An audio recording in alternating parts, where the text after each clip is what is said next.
जय श्री राधे। এখন আমি শ্রীমদ্ ভাগবতের চতুর্থ স্কন্ধে নবম অধ্যায় থেকে পাঠ করছি। ধ্রুব মহারাজের গৃহে প্রত্যাবর্তন। মহর্ষি মৈত্রী বিদুরকে বললেন, ভগবান যখন এইভাবে দেবতাদের আশ্বাস দিলেন তখন তারা সমস্ত ভয় থেকে মুক্ত হয়ে তাকে তাদের প্রণতি নিবেদন করে আপন আপন স্বর্গলোকে প্রত্যাবর্তন করেছিলেন। তারপর পরমেশ্বর ভগবান, যিনি সহস্র শিষ্যা অবতার থেকে অভিন্ন, তিনি গরুড় পৃষ্ঠে আরোহণ করে তার সেবক ধ্রুবকে দর্শন করার জন্য মধুবনে গিয়েছিলেন। যোগ সিদ্ধির প্রভাবে ধ্রুব মহারাজ বিদ্যুতের মতো উজ্জ্বল ভগবানের যে রূপের ধ্যানে মগ্ন হয়েছিলেন সেই রূপ সহসা অন্তর্হিত হয়েছিল।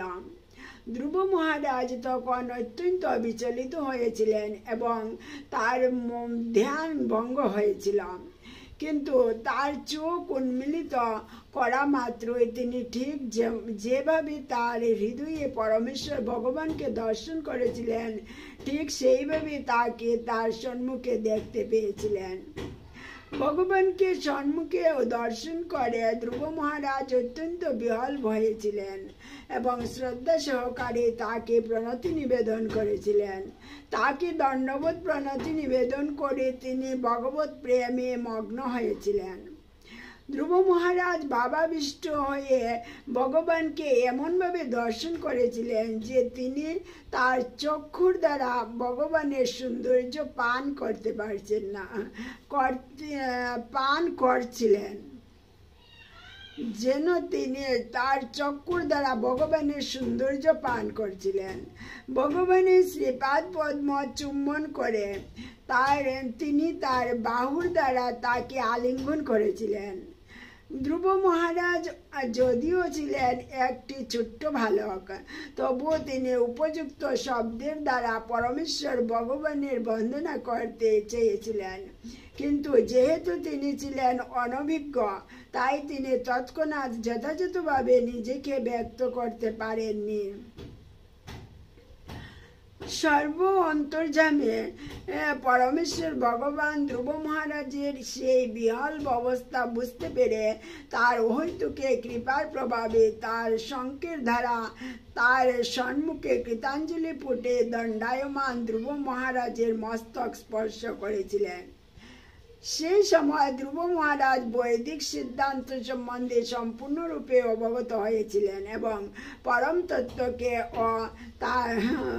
তত্ত্বকে ও সমস্ত জীবের সঙ্গে পরম তত্ত্বের সম্পর্ক সম্বন্ধে অবগত হয়েছিলেন। সর্ববিখ্যাত বিপুল কীর্তি পরমেশ্বর ভগবানের প্রতি ভক্তিজনিত প্রেমে পরিপ্লুত হয়ে ধ্রুব মহারাজ যিনি ভবিষ্যতে এমন একটি লোক প্রাপ্ত হবেন যা প্রলয়ের সময় বিনষ্ট হবে না, তিনি মননশীল এবং নির্ণয়াত্মক প্রার্থনা নিবেদন করেছিলেন। ধ্রুব মহারাজ বললেন, হে ভগবান, আপনি সর্বশক্তিমান, আমার অন্তরে প্রবেশ করে আপনি আমার হস্ত পদ কর্ণ ত্বক আদি সুপ্ত ইন্দ্রিয়গুলিকে জাগরিত করেছেন, বিশেষ করে আমার বাক শক্তিকে। আমি আপনাকে আমার সশ্রদ্ধ প্রণতি নিবেদন করি। হে ভগবান, আপনি সর্বশ্রেষ্ঠ, কিন্তু আপনার বিভিন্ন শক্তির দ্বারা আপনি চিৎজগতে এবং জড়জগতে ভিন্ন ভিন্ন প্রকারে প্রকাশিত হন। আপনি আপনার বহিরঙ্গা শক্তির দ্বারা জড়জগতে মহৎ আদি শক্তি সৃষ্টি করে পরমাত্মা রূপে এই জড়জগতের অভ্যন্তরে প্রবেশ করেন। আপনি পরম পুরুষ এবং জড় প্রকৃতির ক্ষণস্থায়ী গুণের মাধ্যমে আপনি নানা প্রকার রূপ প্রকাশ করেন। ঠিক যেমন অগ্নি বিভিন্ন আকৃতির কাষ্ঠখণ্ডে প্রবিষ্ট হয়ে বিভিন্ন রূপে প্রজ্বলিত হয়, হে প্রভু, ব্রহ্মা পূর্ণরূপে আপনার শরণাগত। সৃষ্টির আদিতে আপনি তাকে জ্ঞান প্রদান করেছিলেন, তার ফলে তিনি সমগ্র ব্রহ্মাণ্ড দর্শন করতে পেরেছিলেন এবং হৃদয়ঙ্গম করতে পেরেছিলেন। ঠিক যেমন সুপ্তোত্থিত ব্যক্তি ঘুম থেকে জেগে ওঠার পরে তার কর্তব্য উপলব্ধি করতে পারে। আপনি মুক্তিকামীদের একমাত্র আশ্রয় এবং আপনি সমস্ত আর্ত ব্যক্তিদের বন্ধু। অতএব পূর্ণ জ্ঞান প্রাপ্ত হয়েছেন যে বিজ্ঞ ব্যক্তি, তিনি কিভাবে আপনাকে বিস্মিত হতে পারেন। অতএব পূর্ণ জ্ঞান প্রাপ্ত হয়েছেন যে বিজ্ঞ ব্যক্তি, তিনি কিভাবে আপনাকে বিস্মিত হতে পারেন। যারা এই চামড়ার তলিটির ইন্দ্রিয় তৃপ্তির জন্য কেবল আপনার পূজা করেন, তারা অবশ্যই আপনার মায়াশক্তির দ্বারা প্রভাবিত।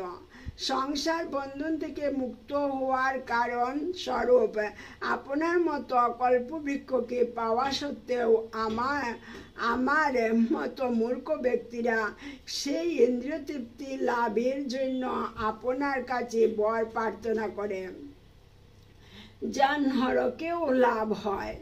হে ভগবান, আপনার শ্রীপাদ পদ্মের ধ্যানের ফলে অথবা আপনার শুদ্ধ ভক্তির কাছ থেকে আপনার মহিমা শ্রবণ করার ফলে যে চিন্ময় আনন্দ লাভ হয়, তা নির্বিশেষ ব্রহ্মে লীন হয়ে গেছে বলে মনে করার বা পরম পদ প্রাপ্ত হওয়ার আনন্দ থেকে অনেক অনেক গুণ অধিক। যেহেতু ভগবত প্রেমানন্দের কাছে ব্রহ্মানন্দ পরাভূত হয়ে যায়। জয় রাধে। সুতরাং কাল রূপ তরবারির দ্বারা বিনষ্ট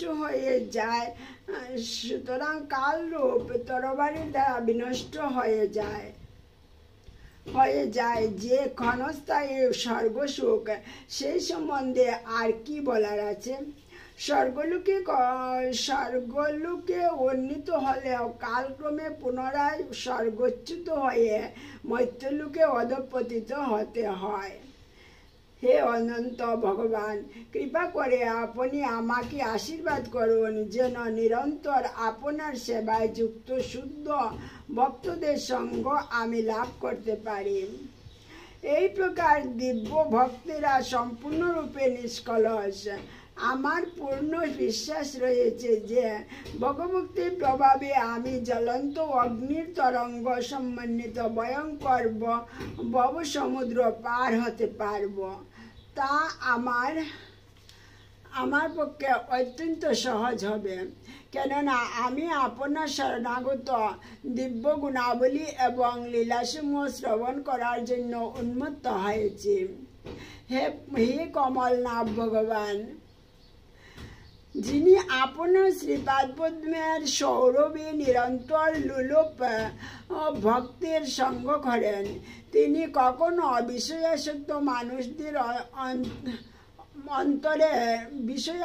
মানুষদের অত্যন্ত প্রিয় যে দেহ এবং সেই দেহের সঙ্গে সম্পর্কিত আত্মীয় স্বজন, সন্তান সন্ততি, বন্ধু বান্ধব, গৃহ বৃত্ত এবং পত্নীর প্রতি আসক্ত হন না।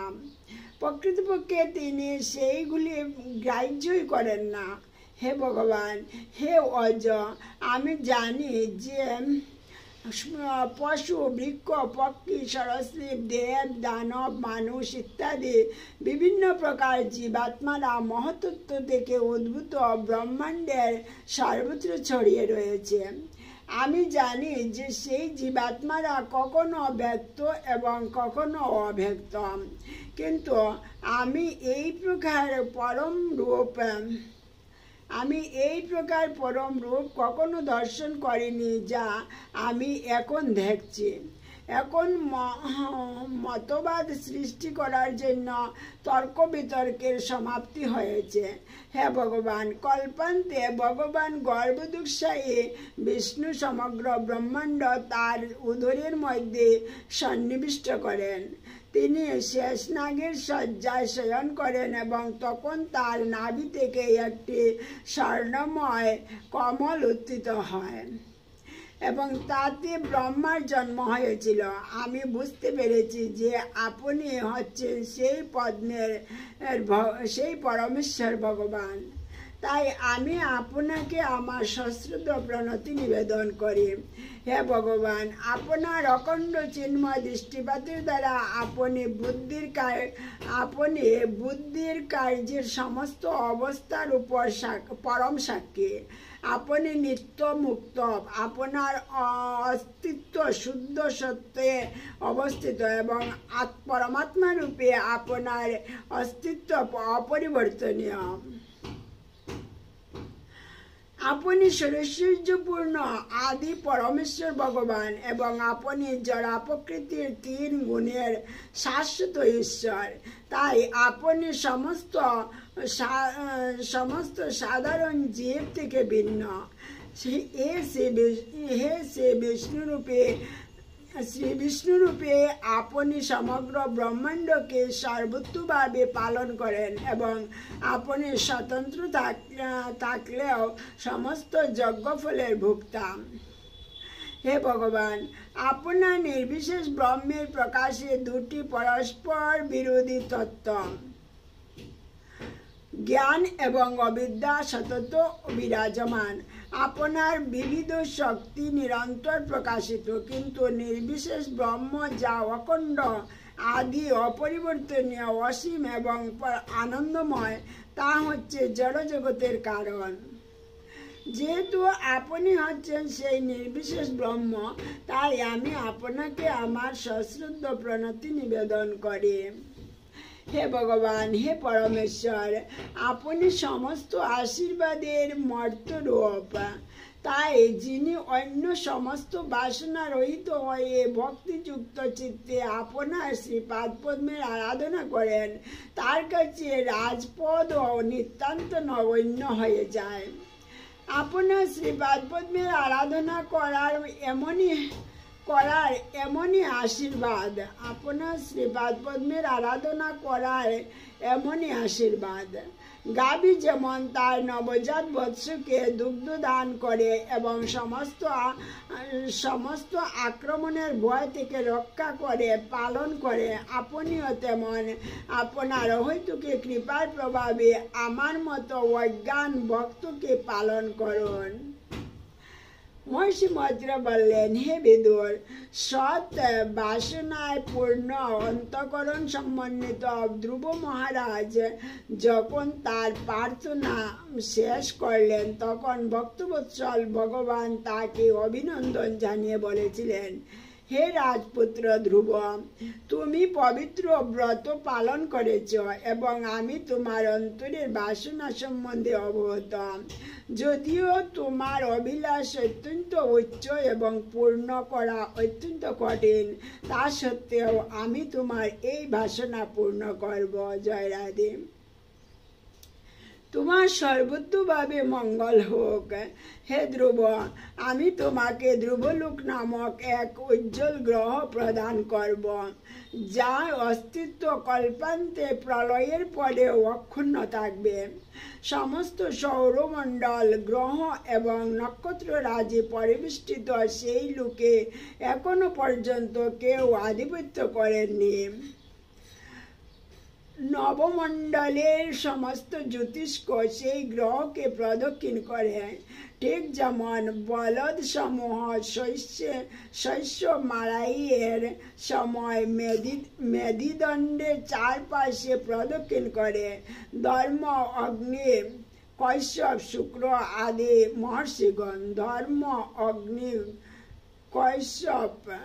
শুক্র আদি মহর্ষিগণ, অধ্যুষিত নক্ষত্ররাজি সেই ধ্রুব নক্ষত্রকে দক্ষিণে রেখে সতত প্রদক্ষিণ করে। যখন তোমার পিতা তোমার হস্তে রাজ্যভার সমর্পণ করে বনে গমন করবেন, তখন তুমি ৩৬,০০০ বৎসর ধরে অপ্রতিহতভাবে সমগ্র পৃথিবী শাসন করবে। তোমার সমস্ত ইন্দ্রিয় এখনকার মতোই শক্তিশালী থাকবে। তুমি কখনো বৃদ্ধ হবে না। ভবিষ্যতে কোনো এক সময়ে তোমার ভ্রাতা উত্তম মৃগয়া করতে বনে গিয়ে নিহত হবে, এবং তখন তোমার বিমাতা সুরুচি তার পুত্রের মৃত্যুতে অত্যন্ত শোকাকুল হয়ে তাকে খুঁজতে বনের মধ্যে দাবানলে প্রবেশ করবে। আমি সমস্ত যজ্ঞের হৃদয়।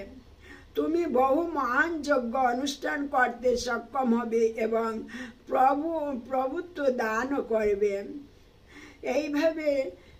এইভাবে এই জীবন জড় জাগতিক সুখের আশীর্বাদ ভোগ করতে পারবে এবং জীবনান্তে তুমি আমাকে স্মরণ করতে পারবে। হে ধ্রুব, তোমার জড় জাগতিক জীবনের পর এই শরীরে তুমি আমার লোকে যাবে, যা সর্বদা অন্য সমস্ত গ্রহলোকের অধিবাসীদের দ্বারা নমস্কৃত। তার সপ্তর্ষি মণ্ডলের ঊর্ধ্বে, এবং সেখানে একবার গেলে আর এই জড় জগতে ফিরে আসতে হয় না। মহর্ষি মৈত্রেয় বললেন, বালক ধ্রুব মহারাজ দ্বারা পূজিত এবং সম্মানিত হয়ে এবং তাকে তার স্বীয় ধাম প্রদান করে ভগবান শ্রীবিষ্ণু গরুড়ের পিঠে আরোহণ করে তার স্বীয় ধামে প্রত্যাবর্তন করলেন। ভগবানের চরণ কমলের উপাসনার দ্বারা ধ্রুব মহারাজ তার স্পেদ ফল লাভ করেছিলেন, কিন্তু তা সত্ত্বেও তিনি প্রসন্ন হননি। এইভাবে তিনি তার গৃহে প্রত্যাবর্তন করেছিলেন। শ্রী বিদুর প্রশ্ন করলেন, হে ব্রাহ্মণ, ভগবানের ধাম প্রাপ্ত হওয়া অত্যন্ত কঠিন। অত্যন্ত স্নেহপরায়ণ এবং কৃপাময় ভগবানের প্রসন্নতা বিধানকারী শুদ্ধ ভক্তির দ্বারাই কেবল তা লাভ করা যায়। এক জন্মেই ধ্রুব মহারাজ তা লাভ করেছিলেন এবং তিনি ছিলেন অত্যন্ত জ্ঞানী এবং বিবেকী। তাহলে কেন তিনি প্রসন্ন হননি? মৈত্রেয় উত্তর দিলেন, ধ্রুব মহারাজের হৃদয়ে তার বিমাতার বাক্যবাণে বিদ্ধ হওয়ার ফলে তিনি অত্যন্ত সন্তপ্ত হয়েছিলেন, এবং তাই তিনি যখন তার জীবনের লক্ষ্য নির্ধারিত করেছিলেন, তখনও তিনি তার বিমাতার দুর্ব্যবহার ভুলতে পারেননি। তিনি এই জড়জগৎ থেকে প্রকৃত মুক্তি প্রার্থনা করেননি। তাই তার ভক্তিতে আকৃষ্ট হয়ে পরমেশ্বর ভগবান যখন তার সামনে এসেছিলেন, তখন তার অন্তরের জড় বাসনার জন্য তিনি লজ্জিত হয়েছিলেন। ধ্রুব মহারাজ মনে মনে ভাবলেন, ভগবানের চরণ কমলের আশ্রয় লাভের প্রচেষ্টা করা কোনো সহজ কাজ নয়, কারণ সনন্দম প্রমুখ মহান ব্রহ্মচারীরাও সমাধিতে অষ্টাঙ্গ যুগের সাধনা করে বহু জন্মের পর ভগবানের শ্রীপাদ পদ্মের আশ্রয় লাভ করেছিলেন, কিন্তু আমি কেবল 6 মাসের মধ্যে সেই ফল প্রাপ্ত হয়েছি। কিন্তু তবুও ভগবান ব্যতীত অন্য বিষয়ে অভিলাষ থাকার ফলে আমি অধঃপতিত হয়েছি। হায় দেখো, আমি কত দুর্ভাগা। আমি ভগবানের শ্রীপাদ পদ্মের সমীপবর্তী হয়েছিলাম, যিনি জন্ম মৃত্যুর বন্ধন অচিরেই ছেদন করতে পারেন, কিন্তু তা সত্ত্বেও মূর্খতাবশত আমি তার কাছে এমন বস্তু প্রার্থনা করেছি যা নশ্বর। স্বর্গের দেবতারা যাদের আবার অধঃপতিত হতে পারে, তারা আমাকে ভগভক্তের প্রভাবে বৈকুণ্ঠ লোকে উন্নীত হতে দেখে ঈর্ষাপরায়ণ হয়েছেন। এই সমস্ত অসহিষ্ণু দেবতারা আমার বুদ্ধি বিকৃত করে দিয়েছেন এবং তাই আমি নারদ মুনির উপদেশ অনুসারে যথার্থ বর প্রার্থনা করতে পারিনি। ধ্রুব মহারাজ অনুতাপ করেছিলেন, আমি মায়ায় আচ্ছন্ন ছিলাম। প্রকৃত তত্ত্ব সম্বন্ধে অজ্ঞানতার ফলে আমি মায়ার কুলে নিদ্রিত ছিলাম। দ্বিতীয় অভিনিবেশ জনিত বেদ দর্শনের ফলে আমি আমার ভাইকে শত্রু বলে মনে করেছিলাম এবং ভ্রান্তিবশত অন্তরে ব্যতীত হয়ে বনে গিয়েছিলাম।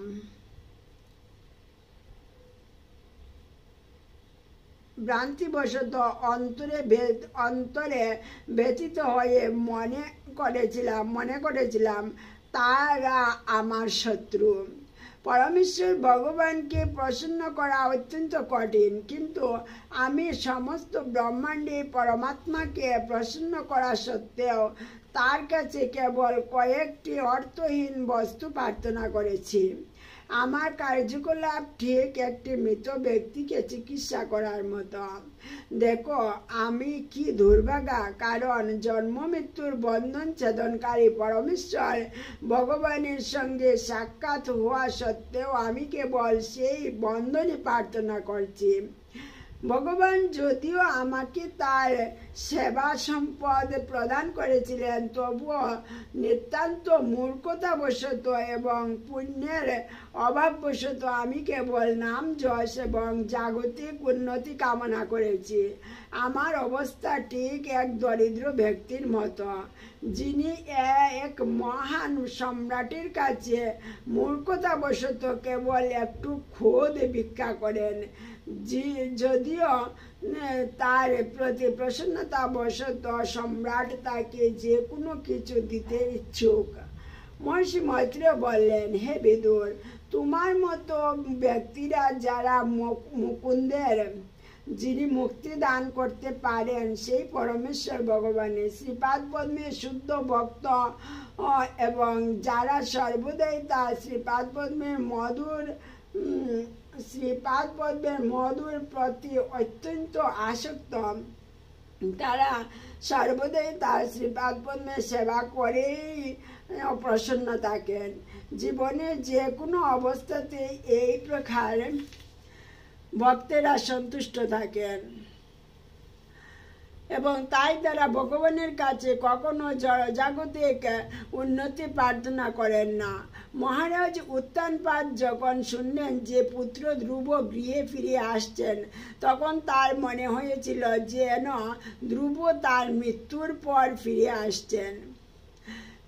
তিনি সেই সংবাদ বিশ্বাস করতে পারেননি, কারণ তিনি ভেবেছিলেন কি করে তা সম্ভব। তিনি নিজেকে অত্যন্ত দুর্ভাগা বলে মনে করেছিলেন এবং তাই তিনি মনে করেছিলেন যে তার পক্ষে এই প্রকার সৌভাগ্য লাভ করা অসম্ভব। তিনি যদিও সেই বার্তাবাহকের কথা বিশ্বাস করতে পারেননি, তবুও দেবর্ষি নারদের বাণীতে তিনি পূর্ণ বিশ্বাস ছিল। তাই সেই সংবাদে তিনি অত্যন্ত বিহ্বল হয়েছিলেন এবং তৎক্ষণাৎ সেই বার্তাবাহকের প্রতি অত্যন্ত প্রসন্ন হয়ে তিনি তাকে এক অতি মূল্যবান মুক্তার কণ্ঠহার দান করেছিলেন। মহারাজ উত্তানপাদ তার হারানো পুত্রের মুখ দর্শন করতে অত্যন্ত উৎসুক হয়ে তখন অতি উত্তম অশ্বযুক্ত স্বর্ণভূষিত রথে আরোহণ করে বেদজ্ঞ ব্রাহ্মণ পরিবারের সমস্ত প্রবীণ সদস্যগণ, রাজ কর্মচারী, মন্ত্রী এবং অন্তরঙ্গ বন্ধুগণ সহ তৎক্ষণাৎ নগরী থেকে বেরিয়ে এসেছিলেন। শুভযাত্রা সহকারে তিনি যখন যাচ্ছিলেন তখন শঙ্খ দুমদুমি বংশী আদি মঙ্গলজনক বাদ্যযন্ত্র ধ্বনিত হচ্ছিল এবং সৌভাগ্য সূচক বৈদিক মন্ত্রসমূহ উচ্চারিত হচ্ছিল। মহারাজ উত্তানপাদের উভয় পত্নী সুনীতি এবং সুরুচি এবং তার অন্য পুত্র উত্তম সহ শিবিকায় আরোহণ করে সেই শুভযাত্রার সঙ্গে যাচ্ছিলেন। ধ্রুব মহারাজকে উপবনের সন্নিকটে আগত দেখে মহারাজ উত্তানপাদ অতি শীঘ্র তার রথ থেকে অবতরণ করলেন। তিনি তার পুত্র ধ্রুবকে দীর্ঘকাল না দেখার পর অত্যন্ত উৎকণ্ঠিত ছিলেন এবং তাই গভীর প্রেমে তাকে আলিঙ্গন করার জন্য তিনি তার হারানো পুত্রের দিকে এগিয়ে গেলেন। দীর্ঘশ্বাস ফেলতে ফেলতে মহারাজ দুহাত দিয়ে জড়িয়ে ধরে তাকে আলিঙ্গন করলেন। ধ্রুব মহারাজ কিন্তু পূর্বের মতো ছিলেন না। পরমেশ্বর ভগবানের শ্রীপাদ পদ্মের স্পর্শে তিনি সম্পূর্ণরূপে পবিত্র হয়ে পারমার্থিক উন্নতি সাধন করেছিলেন। ধ্রুব মহারাজের সঙ্গে মিলনের ফলে রাজা উত্তানপাদের দীর্ঘকালের মনোবাসনা পূর্ণ হয়েছিল এবং তাই তিনি বারবার ধ্রুবের মস্তক আঘ্রাণ করেছিলেন এবং আনন্দাশ্রু দ্বারা তাকে স্নান করেছিলেন। সজ্জনাগ্রগণ্য ধ্রুব মহারাজ প্রথমে তার পিতার চরণ যুগল বন্দনা করলেন এবং উত্তানপাদ আশীর্বাদ ও কুশল প্রশ্নাদের দ্বারা তার পুত্রকে সম্ভাষণ করলেন। তারপর ধ্রুব মহারাজ তার মাতৃদ্বয়কে ভূমিষ্ঠ হয়ে প্রণাম করলেন। ধ্রুব মহারাজের ছোট্ট মা সুরুচি যখন দেখলেন যে সেই নিষ্পাপ বালকটি তার চরণে প্রণত হয়েছে, তৎক্ষণাৎ তিনি তাকে তুলে নিয়ে আলিঙ্গন করলেন এবং অশ্রু গদগদ স্বরে তাকে আশীর্বাদ করে বললেন, হে প্রিয় পুত্র, তুমি চিরজীবী হও। জল যেমন স্বাভাবিকভাবেই নিম্নগামী হয়, তেমনি পরমেশ্বর ভগবানের প্রতি মৈত্রী ভাবাপন্ন হওয়ার ফলে দিব্য গুণাবলীতে বিভূষিত ব্যক্তির প্রতি সমস্ত জীব শ্রদ্ধাশীল হয়। উত্তম এবং ধ্রুব মহারাজ দুই ভাই উত্তম এবং ধ্রুব মহারাজ দুই ভাই ও প্রেমে বিহল বয়ে পরস্পরকে আলিঙ্গন করেছিলেন। উভয়ের অঙ্গস্পর্শে তাদের দেহ রোমাঞ্চিত হয়েছিল এবং উভয়ের মুহুর্মুহ আনন্দাশ্রু বিসর্জন করেছিল। ধ্রুব মহারাজের জননী সুনীতি তার প্রাণের থেকে অধিক প্রিয় সুপুত্রের সুকোমল অঙ্গস্পর্শ করে গভীর প্রসন্নতায় তার সমস্ত বেদনা বিস্মিত হয়েছিলাম। হে বিদুর, বীর প্রসবিনী সুনীতির স্তন যুগল থেকে রক্ষিত দুগ্ধের সঙ্গে তার অশ্রু দ্বারা মিশ্রিত হয়ে ধ্রুব মহারাজের সমগ্র অঙ্গ সিক্ত হয়েছিল। সেটি ছিল একটি অত্যন্ত শুভ লক্ষণ। পুরুবাসীরা রাজমহর্ষি সুনীতির প্রশংসা করে বললেন, হে রাঙ্গি, দীর্ঘকাল পূর্বে আপনার প্রিয় পুত্র হারিয়ে গিয়েছিল এবং আপনার মহা সৌভাগ্যের ফলে এখন তাকে ফিরে পেয়েছেন। আপনার এই পুত্র দীর্ঘকাল আপনাকে রক্ষা করবে এবং আপনার সমস্ত সুখ দূর করবে। হে রানী, আপনি নিশ্চয়ই পরমেশ্বর ভগবানের পূজা করেছেন, যিনি তার ভক্তদের মহা বিপদ থেকে রক্ষা করেন। যারা নিরন্তর তার ধ্যান করেন তারা জন্ম মৃত্যুর পথ অতিক্রম করেন। তিনি এই প্রকার সিদ্ধি লাভ করা অত্যন্ত কঠিন। হে বিদুর, এইভাবে সকলে যখন ধ্রুব মহারাজের প্রশংসা করেছিলেন তখন রাজা অত্যন্ত আনন্দিত হয়েছিলেন এবং ধ্রুব ও তার ভ্রাতা উত্তমকে একটি হস্তিনীর পৃষ্ঠে আরোহণ করিয়ে তিনি তার রাজধানীতে ফিরে গিয়েছিলেন, যেখানে সকলেই তার প্রশংসা করেছিল। সমগ্র নগরী ফুল ও ফলের গুচ্ছ সমন্বিত কদলী বৃক্ষের স্তম্ভ এবং নবীন গোবাক তরুর দ্বারা সাজানো হয়েছিল এবং প্রসাদ দ্বারে মকর তোরণ রচিত হয়েছিল। প্রতিটি দ্বার আম্রপল্লব বস্ত্র মাল্য ও মুক্তা দামের দ্বারা সুসজ্জিত ছিল এবং বহির্দেশে সারি সারি জলপূর্ণ কলস এবং তার সামনে দীপাবলি শোভা পাচ্ছিল। নগরীর সমস্ত প্রাসাদ, নগরদ্বার এবং প্রাচীর স্বর্ণময় পরিচ্ছদে বিভূষিত হয়েছিল। প্রাসাদের শিখরগুলি উজ্জ্বলভাবে শোভা পাচ্ছিল এবং নগরের চতুর্দিকে উড়ে বেড়াচ্ছিল। যে সমস্ত বিমান সেগুলির শিখরগুলিও অত্যন্ত সুন্দরভাবে শোভা পাচ্ছিল। নগরের সমস্ত চত্বর, রাজপথ, গলি এবং রাস্তার মোড়ে বসবার উচ্চ স্থানগুলি খুব ভালো করে পরিষ্কার করা হয়েছিল এবং চন্দন জলে সিক্ত করা হয়েছিল। আর খই, জব, দান, ফুল, ফল এবং অন্য অনেক প্রকার মাঙ্গলিক উপহার সামগ্রী নগরীর সর্বত্র ছড়ানো হয়েছিল। এইভাবে যখন ধ্রুব মহারাজ পথ দিয়ে যাচ্ছিলেন তখন সমস্ত সতী পুরল ললনাগণ তাকে দর্শন করার জন্য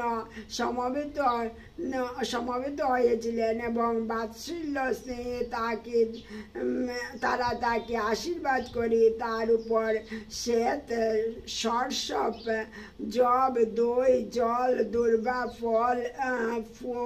ফল এবং ফুল বর্ষণ করেছিলেন। এইভাবে ধ্রুব মহারাজ তাদের মনোহর গীত শ্রবণ করতে করতে তার পিতার প্রাসাদে প্রবেশ করছিলেন। তারপর ধ্রুব মহারাজ বহু মূল্যবান মণিরত্নে সজ্জিত তার পিতার প্রাসাদে বাস করেছিলেন। তার স্নেহশীল পিতা অত্যন্ত আদরের সঙ্গে তাকে লালন পালন করেছিলেন এবং তিনি সেই প্রাসাদে স্বর্গের দেবতাদের মতো সুখে বাস করতে লাগলেন। সেই প্রাসাদের দুগ্ধ ফেনেব অত্যন্ত শুভ্র হস্তদন্তি নির্মিত, স্বর্ণময় পরিচ্ছদ বিশিষ্ট শয্যা, মহামূল্য আসন এবং সোনার আসবাবপত্র বিদ্যমান ছিল। সেই রাজপ্রাসাদ মরকত আদি মণিরত্ন খচিত স্ফটিকের প্রাচীরের দ্বারা পরিবেষ্টিত ছিল এবং তাতে হাতে প্রদীপ্ত রত্নময় দ্বীপ সমন্বিত সুন্দর স্ত্রীর মূর্তি খচিত ছিল।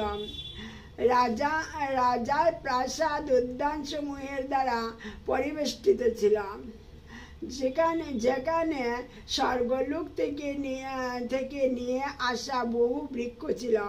সেই বৃক্ষে বিহঙ্গ মিথুন সুস্বরে পূজন করছিল এবং মধুপান উন্মত্ত মধুকেরা আর গুনগুন স্বরে গান করছিল। সেখানকার সরোবরগুলি পান্নার তৈরি